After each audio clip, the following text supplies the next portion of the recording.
Hi friends, welcome to our channel Global Health Helpline. Today we will learn about the Hahnemann's Great Polycrest Remedy Aconite Napellus from the book Lectures on Homeopathic Meteria Medica by James Tyler Kent. It is the first part including the points introduction, generals, mind, vertigo, head, eyes, fever and chills, ears, coryza, face, mouth and teeth. Please subscribe our channel to be connected with us. Let's begin.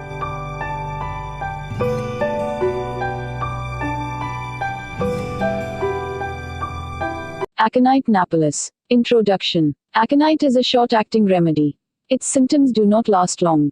It is a violent poison in large doses, either destroying life or passing away in its effects quite soon, so that if the patient recovers, the recovery is not delayed. There are no chronic diseases following it. Like a great storm, it comes and sweeps over and passes away. By a little meditation we will discover what kind of sickness all this is like, and what kind of a patient is most likely to have that short, sudden sickness. If we think a moment from experience and homeopathic observation, we will remember that vigorous, plethoric individuals, when they take cold, come down violently, whereas feeble people, sickly people, come down and recover slowly from acute diseases and do not become so violently and so suddenly as. From this, and from examining the sudden effects of aconite, it will be easy to see that persons who come down with aconite sicknesses are plethoric individuals. Strong, robust people, rugged children and infants become sick, not a very slight cold, or from slight exposure, but from more violent exposure. From being exposed with deficient clothing, from sudden, violent changes, from prolonged exposure to the cold, not dry wind. A vigorous person caught out with thin clothing, or remaining out in the cold, dry air of midwinter, with its sudden, violent changes, comes down even before night with violent symptoms. This is the class of patients, the plethoric and vigorous, who have a strong heart, active brain, vigorous circulation, and come down suddenly from violent exposure, that need aconite. Aconite has in its nature none of the results usually following inflammation. The storm is over so quickly that it seems mostly to conform to the earlier condition. In these vigorous patients, sudden congestions are likely to be thrown off by good reaction. The patient seems to be threatened with a sudden and violent death, but recovery is quick. So, as was observed by Dunham, it is a great storm and soon over.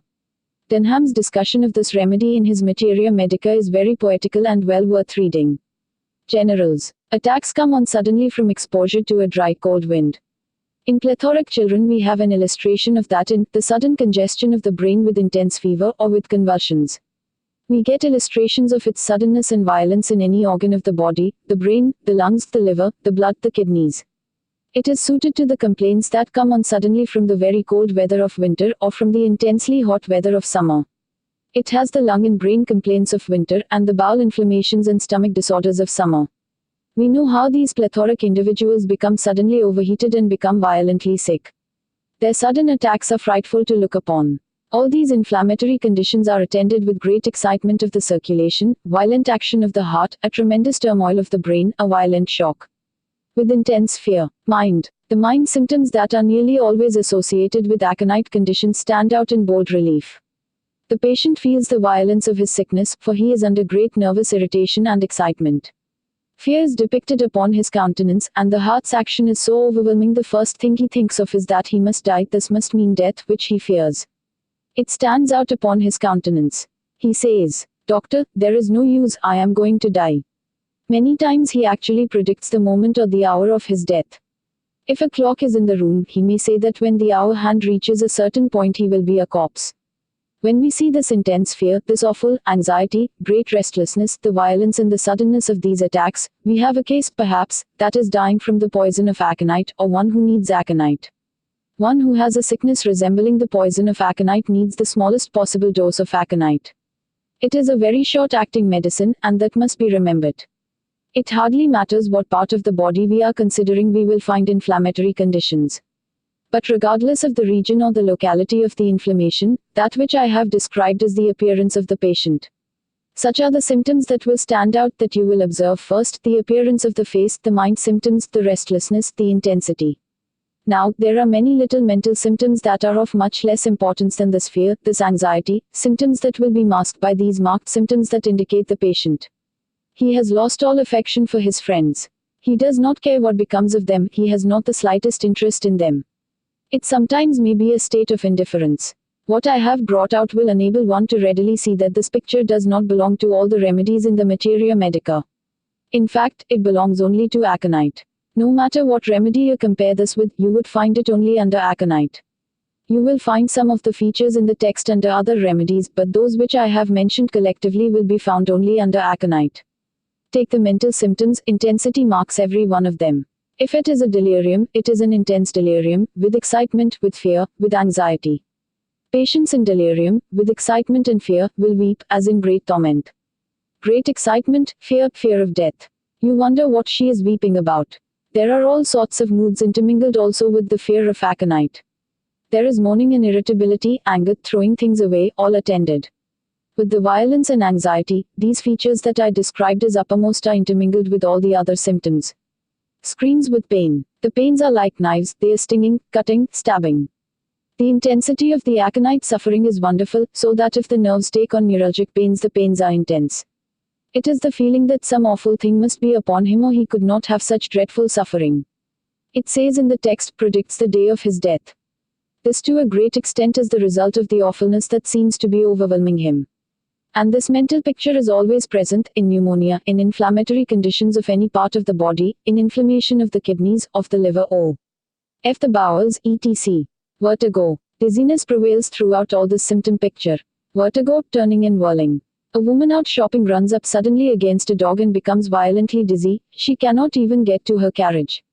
Vertigo that comes on from fear, from sudden fear, and the fear of the fright remains. There is a remnant of that fear left, but it will lead you no more strongly towards opium. Complaints from fear. Inflammation of the brain from fear, dizziness from fear. Even congestion of parts is a result of fear. A turmoil in the whole sensorium. Things go round and round. Head. The headaches can hardly be described, they come with such violence.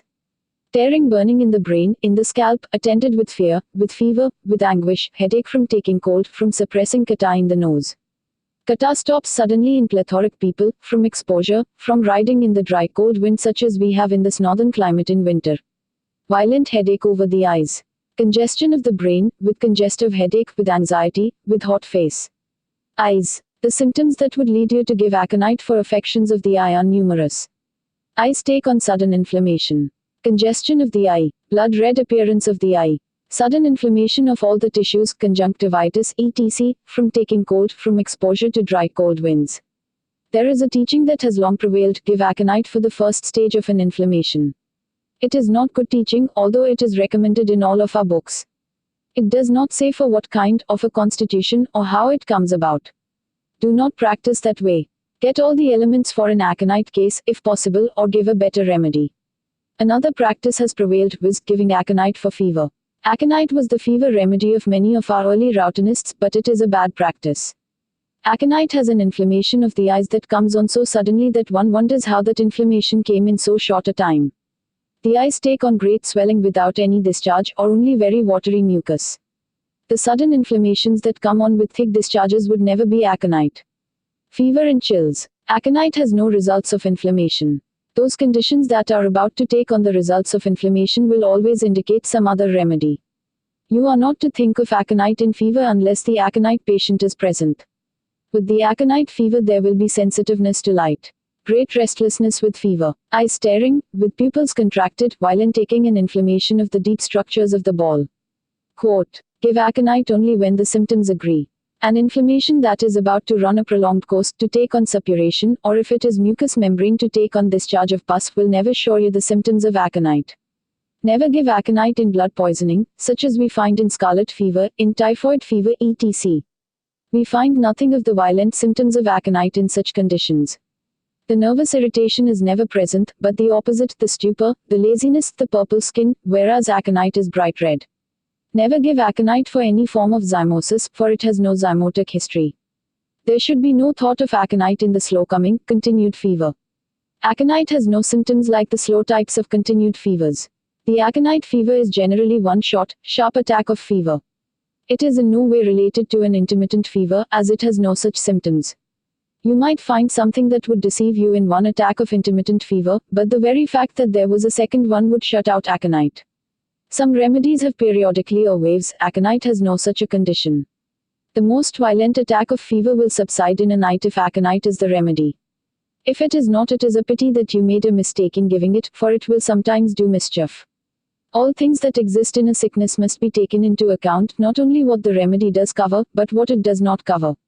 Aconite has inflammation of the eyes, with burning and sudden swelling. The lids swell so rapidly that they cannot be opened except with great difficulty, and when they are reforced open by seizing the margins of the lids with a pair of forceps, drops of hot water will fall out, but no pus. This comes on rapidly from taking cold. Whenever there are inflammations of the mucous surfaces, bloody water is apt to flow. Suddenly the blood vessels become engorged and ooze, the blood vessels rupture and the capillaries ooze. Ears. Inflammation of the ear comes on just as suddenly. Throbbing, intense cutting pains in the ear. Quote, the child comes home after being out in the cold north wind and is not sufficiently clad, and now it screams and puts its hand to the ear. The attack comes on early in the evening after being out in the daytime. Fever and anxiety, child must be carried. The suffering is intense. Noise intolerable. Music goes through every limb, so intense is the sense of hearing. Everywhere in the body will we find that same intense condition of the nerves. Wherever there are complaints, they are intense, violent, and the patient is always in a state of anxiety and irritability. Stinging, burning, rending, tearing, cutting pains in the ear. Coryza. Coryza if attended with violent headache coming on in the night after exposure and taking cold duty. Ng the day, suddenly, this short-acting, very quick-acting remedy will be indicated. The coryza that comes on from carbo veg comes on several days after the exposure. The coryza that comes on from sulfur also develops several days after the exposure. The carbo veg patient becomes overheated and takes cold by keeping on his overcoat when he comes into your office. In aconite he goes out in cold air with his light clothing and comes down, if he is a plethoric individual, before midnight. But especially is it often indicated in the coryza of the rosy, chubby, plethoric baby. Not in the sickly or pale ones. These sickly ones will come down later. Their vital activities are so reduced that their complaints do not come on sometimes for 2 or 3 days. So that if you take a sickly one and a vigorous one in the same family and expose them both, one will have croup tonight and need aconite, and the other will have it the next morning and need pepper.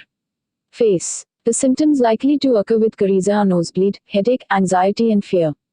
The anxious expression is one of the first things observed in the aconite sufferer. The aconite pneumonia will often show itself on the face. Look at the face, there is great anxiety. It shows much of the proving of aconite. You know there is much in the expression of the face that will enable one to read all that is going on in the body. It tells the story. The pleasures and sadness, and the distress of the human family, much of which you can generalize, and see at a glance that some great thing has happened. You have only to guess once or twice before you hit it. Here you have the anxiety. One cheek red and the other pale is in a good many remedies, but the anxious expression, and the fear, and the heat, and the restlessness, and the suddenness with which it comes on in a plethoric individual. Yesterday it was very dry and windy, and you will at once plaque this symptom with aconite. But it might be one of several other remedies or other conditions present. Neuralgic pains in the face, like hot wires running along either side of the face. The individual rides in the cold, raw wind, and his face was exposed to the cold wind. He becomes numb, then pain sets in, intense pain. He cries out and shrieks with the knife-like cutting pains. Aconite will relieve. Crawling, creeping like ants, aconite has that sensation along the course of the nerves. It has a sensation like ice water poured along the course of the nerves. Sciatica when the sensation is felt down the nerve like ice water. Creeping, tingling and crawling in the face with or without pain. Quote, there is intense heat, intense fever in the face. The side of the face laid on will often break into a sweat, and if the patient turns over, that side will at once become dry, and the other side will at once break out in a sweat. Mouth and teeth. Oh, what a comforting remedy it is for toothache. It has been so useful in toothache that nearly every old lady nowadays knows enough to put a drop of aconite on a bit of cotton and put it in the old hollow tooth. It will quite often palliate. A dose of aconite will act much better. But the violence of the toothache, again the same old story, from the dry cold winds, plethoric individuals, with hollow teeth, pain intense, cutting, shooting pains in the teeth. Sometimes these pains are in sound teeth and affect the whole row of teeth. Violent pains from exposure, such as riding in the wind. The pains are relieved and go away speedily after a dose of aconite. Disturbances of taste, disordered stomach. Everything tastes bitter, except water, and oh, how the aconite patient longs for water. It seems almost impossible for him to get water enough, and it agrees well. Burning is a symptom that runs all through the remedy. You will find it descriptive of all the pains. Burning in the head, burning along the course of nerves, burning in the